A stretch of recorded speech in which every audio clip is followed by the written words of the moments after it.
Good evening, everyone, and welcome back to AJ 101 Criminal Law Online. And tonight's lecture is going to be on Chapter 8, Offenses Against the Public Peace. And these include things like disturbing the peace or unlawful assembly or criminal threats and rioting and routes and failing to disperse and trespassing, those things that kind of fall underneath that public peace realm. So a good way to probably start would be with a section that is typically used in law enforcement, Penal Code 415, disturbing the peace. Before that, though, let me kind of give you a bit of an intro as it relates to disturbing this peace and a little bit of background. So, um, at common law, any willful and unjustifiable disturbance of the public peace was a crime. The offense consisted of disturbing a neighborhood or a number of people assembled in a public meeting, or of disturbing an individual in such a manner or to such an extent or degree as to provoke a what they would call a breach of the public peace. Now in California, offenses against the public peace are defined in several different codes and several sections, if you will. They cover things like fighting and unreasonable noise, and yes, there is a section for that. Disturbance of various public meetings, damaging property, rioting, trespassing, terrorism, and disturbance on school or college campuses, to name a few. So let's kind of kick this off with disturbing the peace. So Penal Code 415, any of the following persons shall be punished by imprisonment in the county jail for a period of not more than 90 days, a fine of not more than $400, or both such imprisonment and fine.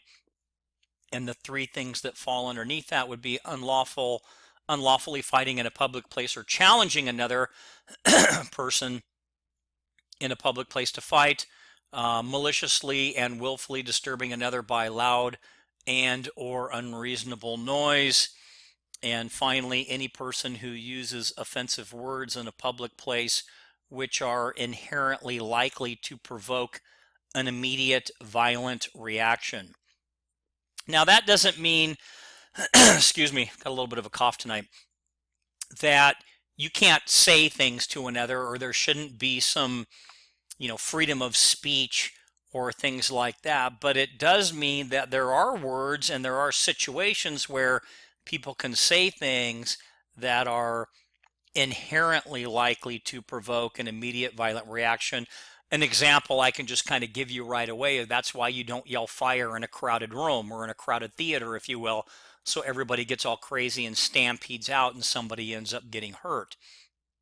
Kind of the same way now, we're at an airport where years and years ago you could kind of say what you wanted, but now you don't talk about certain things, excuse me, at an airport, like having a bomb in a suitcase or joking around. You don't do any of those kinds of things. So uh, almost a pretty decent example, if you will. So the fighting or challenging to fight, let me kind of focus on that for a second. This part of Penal Code 415 applies to persons who fight or challenge another to fight. It may be difficult to apply this portion of the statute in cases not observed by the officer. At times, both participants in a fight will be guilty if they are mutually involved. On other occasions, one may be the victim of an assault and battery. So sometimes that's hard to kind of, excuse me, kind of figure out. Now, the loud and unreasonable noise, in determining what constitutes loud and unreasonable noise, the officer must first determine if it can be considered communication. Communication is words, shouting or cheering, that is intended to convey ideas and is generally protected by what we know as the First Amendment and freedom of speech. On the other hand, okay, a noise such as a loud motorcycle engine at 3 o'clock in the morning is not communication. Okay, neither is shouting, which is done for the purpose of disruption. A loud family quarrel during the night would also fit into the disturbance category. So although the latter technically involves communication, it's not the type protected by the First Amendment. If the noise is not a communication and based on the time, place, or manner in which it is made, the kind of noise would disturb a reasonable person. An arrest is justified if someone was disturbed by it. So playing your stereo on volume 980 at 2 o'clock in the morning, that would be a case that would be unreasonable. And then finally, offensive words. The United States Supreme Court, recognizes the existence of what they call fighting words, which is applicable to Penal Code Section 415, subsection 3, which is the bottom one that you're looking at there. These are defined as those words which by their very utterance inflict injury or tend to incite immediate breach of the peace. The utterance of fighting words is not protected by the First Amendment guarantee of free speech, okay?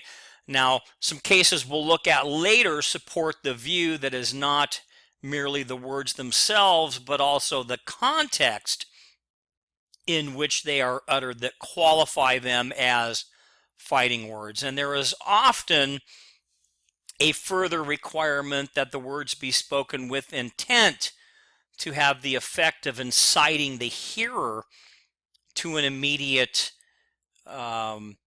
breach of peace. So a couple of cases that I can kind of cite, and I apologize for any cuss word I might use, but I'm going to quote the case, so pardon me, but it's the case. Excuse me. So two cases have interpreted what kind of language qualifies as inherently likely to provoke that immediate violent reaction under 415.3. In John V., the words F and bitch, so I kind of tuned it down a little bit, screamed by the defendant at his neighbor as she drove by were found to be in violation of the statute. However, in another case, People versus Callahan, the characterization of effing asshole directed at a police officer by a hostile motorist at an accident scene was held insufficient because the officer was neither offended by the language nor provoked to react violently. So you can see a couple of different scenarios, if you were. Now, what about like offensive signs? I mean, does that, can you get that? Is there such a thing as offensive signs? I mean, we're talking about some other things, but let's look at this for a minute. So there's a case in Cohen versus California where the United States Supreme Court held that the California statute on disturbing the peace was not violated, where a defendant walked through a courthouse corridor wearing a jacket bearing the words F the draft. The court reasoned that no person who viewed the jacket would regard the words as a direct personal insult, and there was no showing that anyone was in fact violently aroused, therefore no violation was committed. So you can see a couple of different things. Now, there's some other disturbing the peace sections, and again, I have to apologize for my clearing my throat every 3 minutes. I have a little bit of a cold, but I'm gonna knock this lecture out, and you can just listen to me cough, and maybe or maybe not. I don't know. So a couple other disturbing the peace sections. Vehicle Code 27007 talks about sound amplification.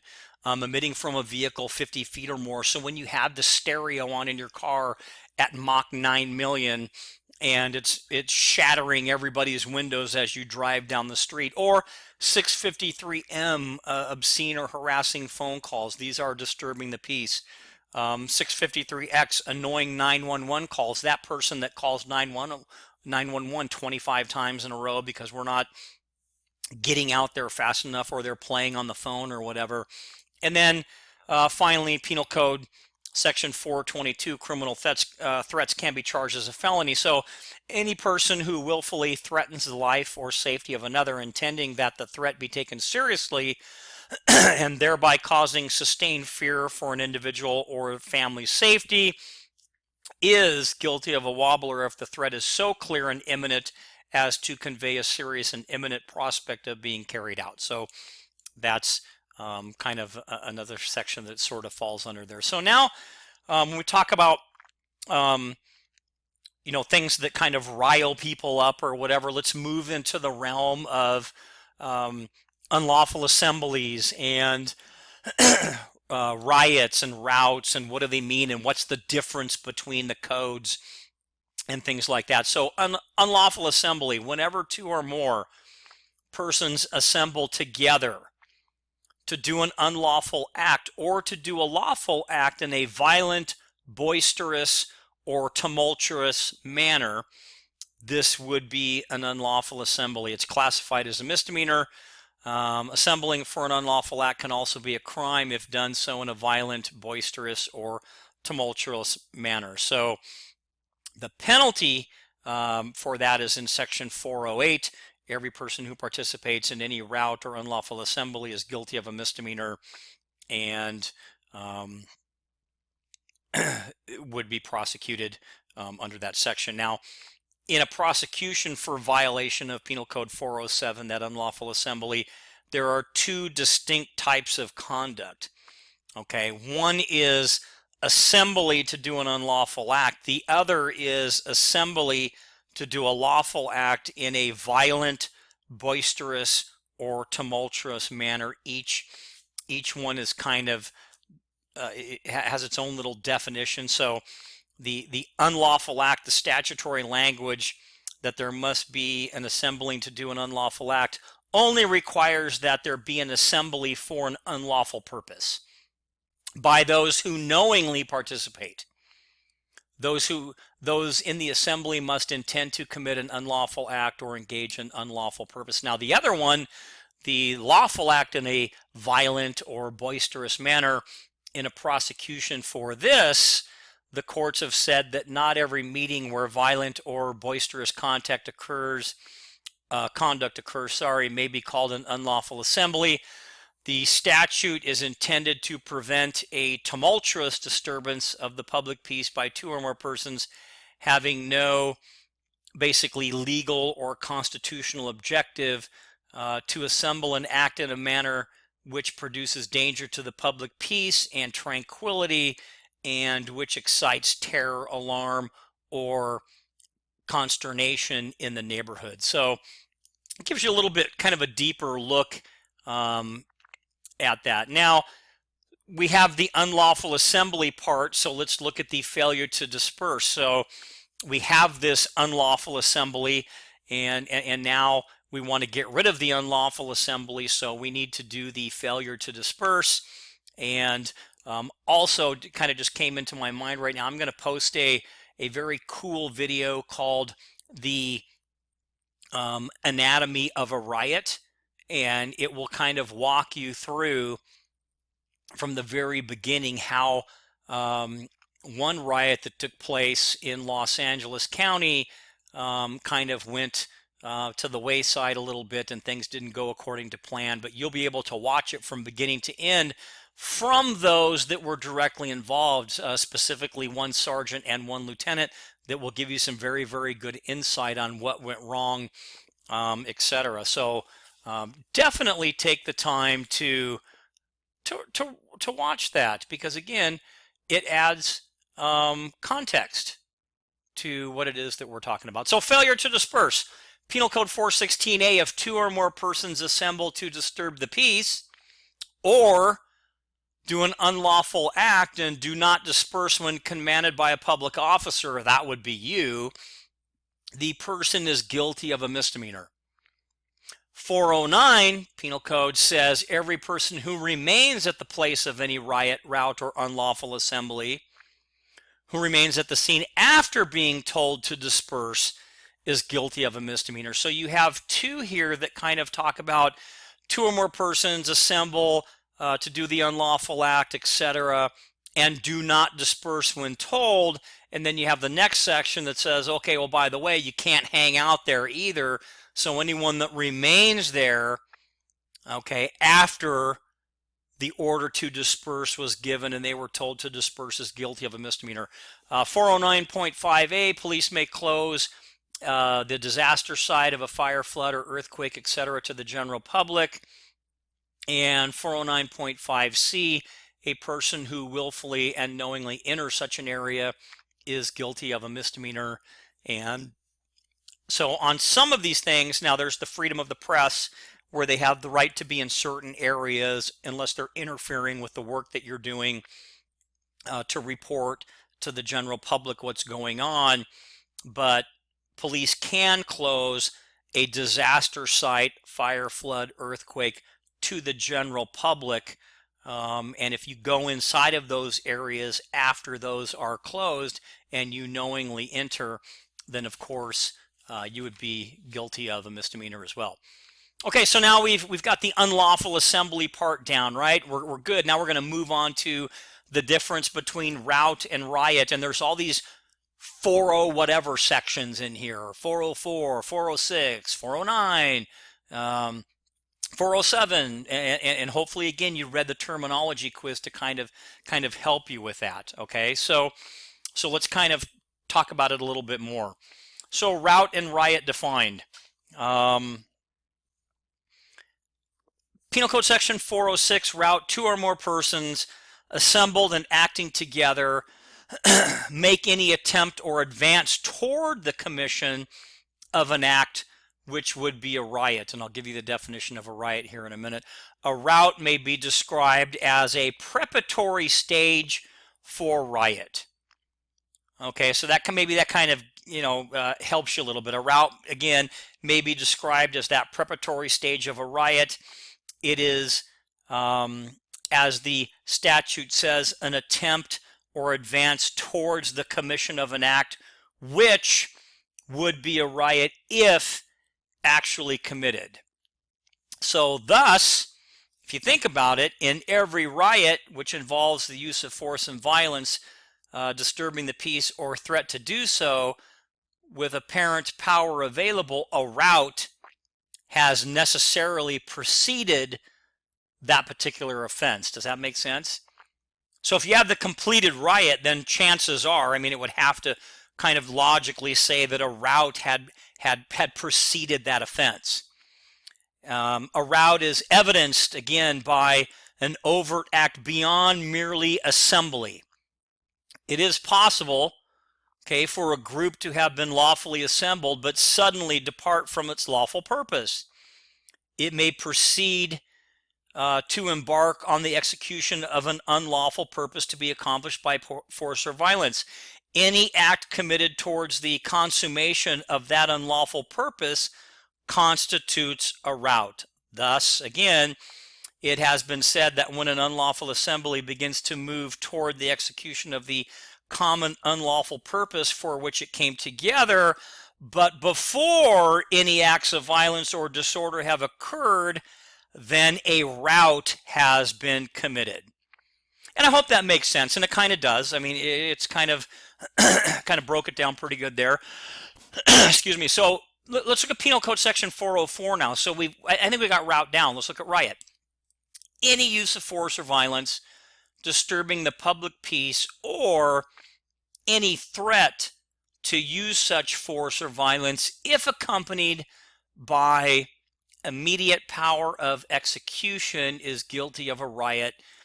The chief element in a riot is the use of force and violence or threat to use force of violence to disturb the public peace. So as used in this section, disturbing the public peace may occur in any place of confinement. Place of confinement means any state prison, county jail, camp, city jail, or anything like that. So you can have a riot in a jail facility, right? Now, to constitute a riot, the objective need not be unlawful, provided the acts are done in a manner calculated to inspire terror. Even if the original coming together was lawful and for the carrying out of a lawful purpose, still, after coming together, the persons proceed to execute either a lawful or unlawful purpose in such a violent and unlawful manner as to terrorize the populace or the people, it is a riot. The chief element in riot is the use of force and violence or threat to use force and violence to disturb the public peace. It is essential to a violation of the section that there be a concurrence, if you will, of at least two persons acting together in the threatened use of force or violence. So hopefully that kind of makes sense a little bit. So I think we kind of got those pretty good. Well, how about those? So we know what a rout is, and now we know what a riot is. Well, what about those that incite a riot? Those that the yellers and screamers that get everybody kind of going. Well, there is a section for that one as well. Urging a riot or inciting a riot, Penal Code Section 404.6. Every person who with the intent to cause a riot does an act or engages in conduct which urges a riot or urges others to commit acts of force or violence or the burning or destroying of property, and at a time and place and under circumstances which produce clear and present and immediate danger of acts of force or violence or the burning or destroying of property, is guilty of that section. It's a misdemeanor, and you would think that it would be a little bit more. Inciting a riot in a confinement facility that results in serious bodily injury can also be a wobbler. Finally, under the unlawful assembly, rout, and riot sections of the Penal Code, one of the chief elements is a common purpose by two or more persons to do the unlawful act. But under this section 404.6 that we're talking about, a single suspect acting alone can commit the unlawful prescribed conduct. So it doesn't take more than two, just that one. So here it is up on the slide, kind of a little bit more condensed, all that stuff I said. Every person who with the intent to cause a riot does an act or engages in conduct which urges a riot, urges others to commit acts of force or violence, burning or destroying of property at a time and place under circumstances which produces a clear and present and imminent danger of acts of force or violence, or the burning or destroying of property. It is a misdemeanor, and it must be shown that the suspect's acts or conduct was with the specific intent to cause that riot. And then sometimes also you have during a riot where maybe law enforcement has grabbed onto one or two people, and you have the crowd that wants those one or two people back. And the technical term would be prisoner rescue, if you will. Penal Code Section 4550 says every person who rescues or attempts to rescue or aids another person in rescuing or attempting to rescue any prisoner from any officer or person having him in lawful custody is punishable as actually a jail wobbler, depending on the seriousness of the prisoner's crime. So that's the definition of what a prisoner rescue would be. Now, a little bit more discussion on a couple things. There is a requirement in Penal Code Section 405, subsection A, that the person must be in lawful custody of the officer.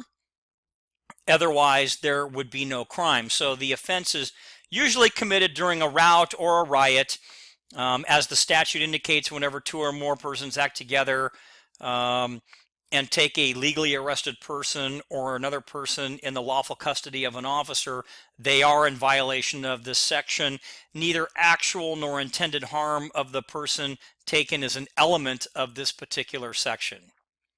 So just kind of making sure that you're on board with that.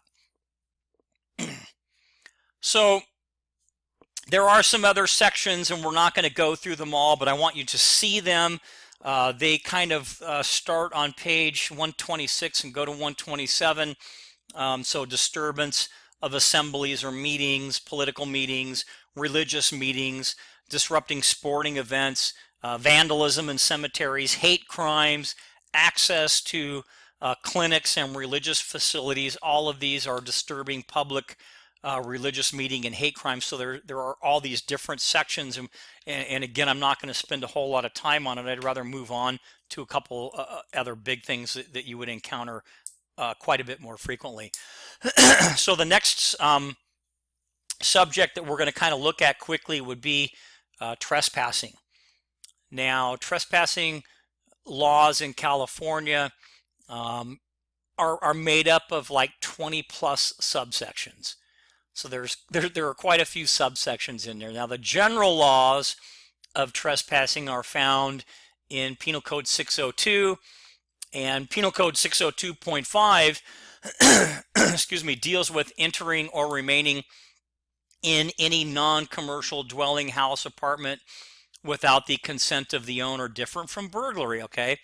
And now this section may be used when a person has entered another person's home but has not met the elements of burglary, to commit the theft or other felony or something like that. But again, there are a ton of those 602 sections, and I'm not going to go through every single one of those because it would really take us quite some time, but they range from entry into airports, entry onto real property, to maliciously damaging property, digging, all kinds of different sections. So I'll leave those for you to kind of look at on your own, and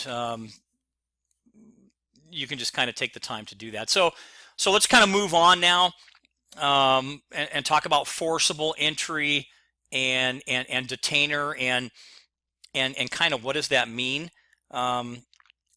Well, forcible entry and detainer can be found in Penal Code Section 418, and it basically goes like this: every person using or procuring, encouraging or assisting another to use any force or violence in entering upon or detaining any lands or other possessions of another, except in cases and in the manner allowed by law, is guilty of a misdemeanor.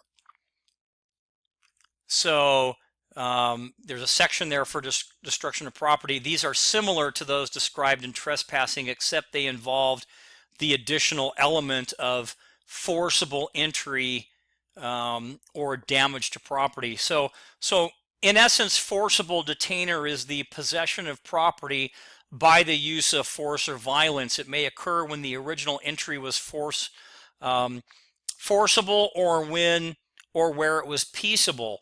Forcible entry occurs where a person violently enters upon real property occupied by another with menaces, force, and arms without authority of law.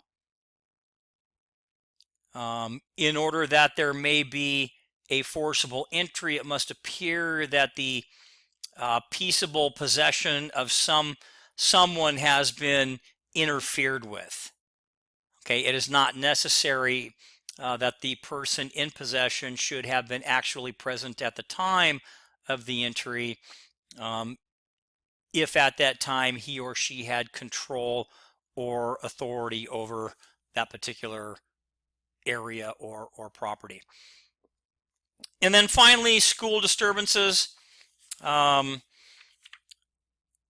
certainly not going to go through this laundry list of different things, but you can see the sections that are there, ranging from crimes against public and school officials to disturbing the peace on a campus, obstructing students or teachers' access to classes, no entry on campus after suspensions. I mean, all kinds of different sections, possessing firearms on a campus and everything else. So take the time to kind of look through some of those and kind of help yourself fill in some of the blanks. So to end the chapter, we're going to talk just a little bit about this thing called disorderly conduct. And this statute provides police officers with kind of a very effective weapon in dealing with many street problems.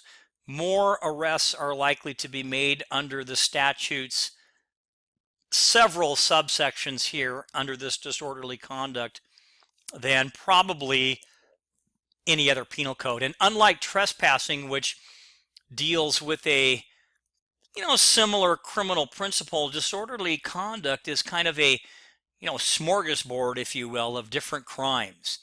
And disorderly conduct generally includes most kinds of unruly or disturbing behaviors, which acts to provoke a disturbance. So if you kind of look through some of the sections, well, and there are going to be quite a few of them, but I'll give you some frequently cited ones so we don't have to go through all of them. So here's some frequently used sections. So soliciting, engaging in lewd, dissolute conduct in public, prostitution, lodging in a building, structure, vehicle without consent of the owner, public intoxication, so like drunk in public, prowling, loitering on private property without lawful business, peeking into somebody's windows while on private property, things like that, voyeurism, filming beneath somebody's skirt, dress, or clothing, or things like that. These are a lot of different sections that are in there. And on page 132 and 133, you'll see quite a few of those sections in there, and they have some discussion points as well. But you can use a lot of these sections to help you deal with a lot of different things in law enforcement. Now, there are a lot of public security and safety sections as well that kind of fall into the realm of what we're talking about, like public nuisance, and we'll spend a little time on that one. But you can kind of look down the laundry list of things here. But public nuisance, that's the bigger one, Penal Code 370. So anything which is injurious to the health or is indecent or offensive to the senses or an obstruction to the free use of property so as to interfere with the comfortable enjoyment of life or property by an entire community or neighborhood, or by any considerable number of persons, or unlawfully obstructs the free passage or use of, in the customary manner of any navigable, I can't even say that word, any lake, river, bay, stream, canal, basin, public park, street, highway, is a public nuisance. Basically, by definition, any person who maintains or commits any public nuisance or who willfully omits, remove a public nuisance is guilty of a misdemeanor. Okay, it has been held that public urination can constitute a violation of this section. So there are a lot of different things that fall into this public nuisance kind of section. And then finally, we're going to end with the street gang participation, because it does fall into a lot of different things. Earlier in a chapter, a couple chapters back, we talked about that section 186.22, known as the Street Terrorism Enforcement and Prevention Act.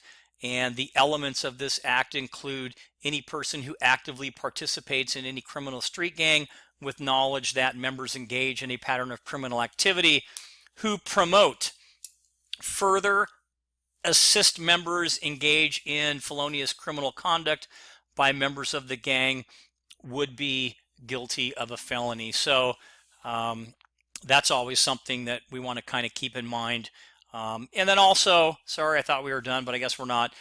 Terrorism, section 11.4.13, any person who explodes, ignites, or attempts to any destructive device or explosive, or who commits arson in or about places listed in the statute, because they're very specific, for the purpose of terrorizing another is guilty of a felony. So these are also some sections that are out there for us to kind of know as well. So do me a favor, keep looking through your textbook, look at some of the smaller sections that are there so you have a better idea of how to fill in the blanks on some of these things, because I know that we're limiting time in these lectures to around 30 to 45 minutes, and we don't want to spend too much time, but I want to make sure that you're getting all of those points, and that's why I want you to do your terminology quizzes.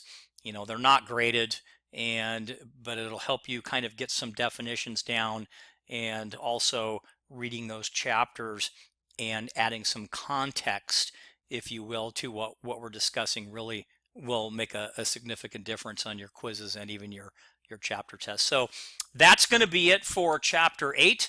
And if you have any questions, throw them up on the discussion board. I'd be happy to answer them, or you can email me direct. Other than that, I will talk to you soon.